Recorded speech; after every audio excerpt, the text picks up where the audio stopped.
Hey guys, I got a little bit more weight, so we're going to see how much stronger the 10.9 is versus the Textreme. What I have now is I have the whiteboard set up on the back, and I'm going to put a measuring tape in the background just to try to see exactly where that it's going to be to where it's bending at before it snaps, and we'll do a comparison between the two. But what it looked like actually in the video, since I couldn't see it, I didn't get my head all the way down there to actually see how much it was bending, that the Textreme is bending quite a bit, so I don't think it's going to hold up much more than what the 40 pounds that I had on it previously, but let's see what happens. So I know this isn't the exact way to, I know this probably isn't the best way to test this, but you know, it's something easy, cheap, and what I have around the garage.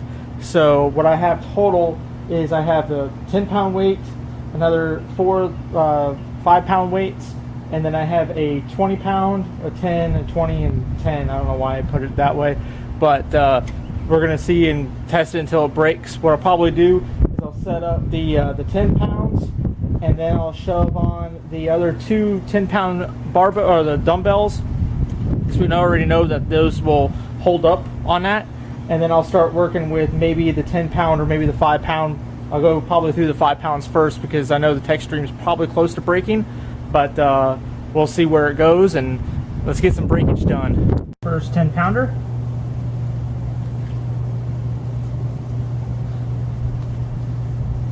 Next 10 pounds.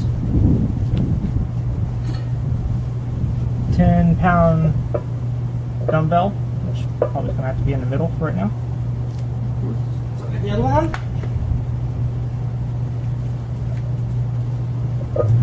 Do a balancing act up here. There goes the mail truck. So there we go. Now let's do a 5-pound.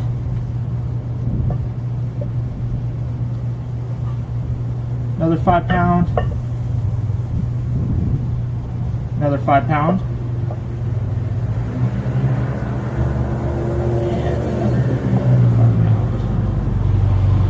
Go ahead and move this Textreme out of the way. Okay, so far it's held up to that. So let's go ahead and take these off.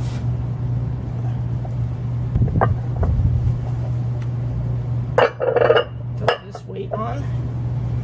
Throw on the other one. So that's where we're at our 40.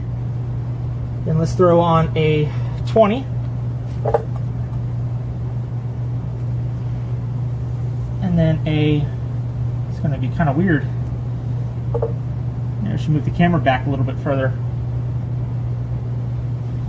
And then let's do another 10-pound.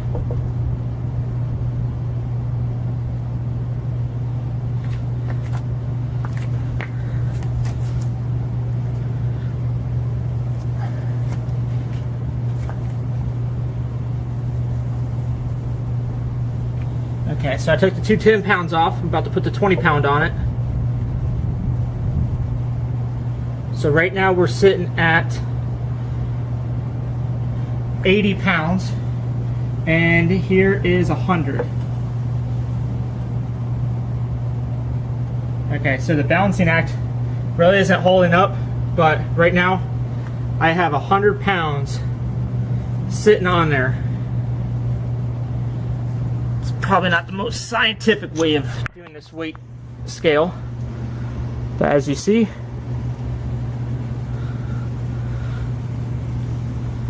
alright, so let's go on with the Textreme. I was really surprised that it's going to hold up to 100 pounds, but let's go ahead and do the Textreme.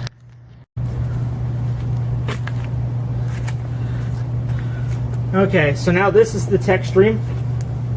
Get the 10.9 out of the way. I'm thinking that this is probably going to break, but we'll see where we're at. So, go back to where we were. 2 10s, 3 5s,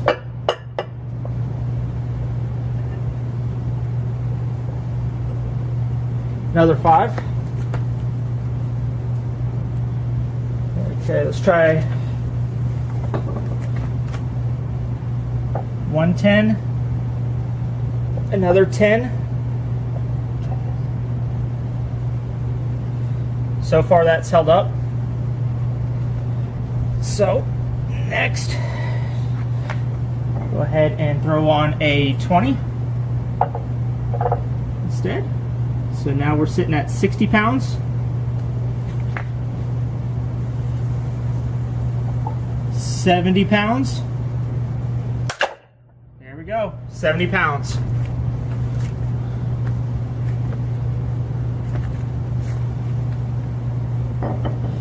Started hearing a little bit of that cracking. When I put that weight on there, it wasn't going to hold up for very long. So we'll see how it broke.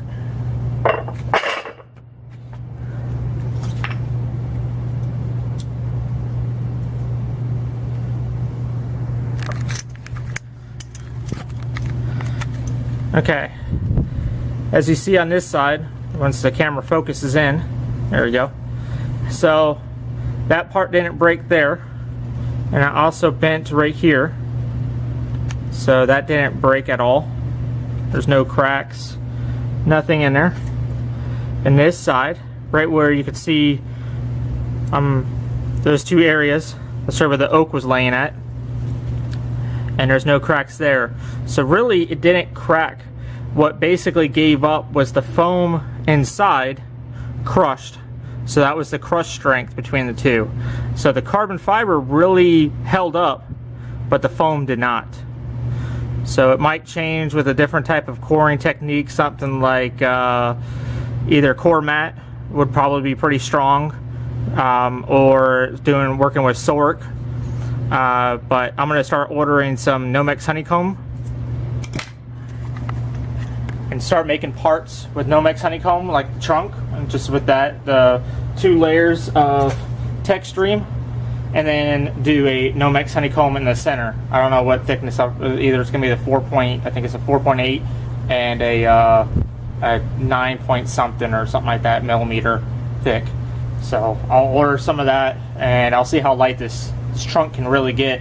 The last one I made was 3 pounds 1 ounce, and it was just 2 layers of 10.9 with a foam core mostly through the center, and then I did the interior right where the gasket sits, and it was all hollow in the center, so it just basically followed around the ring right where the gasket sat, so no exhaust or water or any type of vapors would come in through the back of the car and try to smoke out the cabin.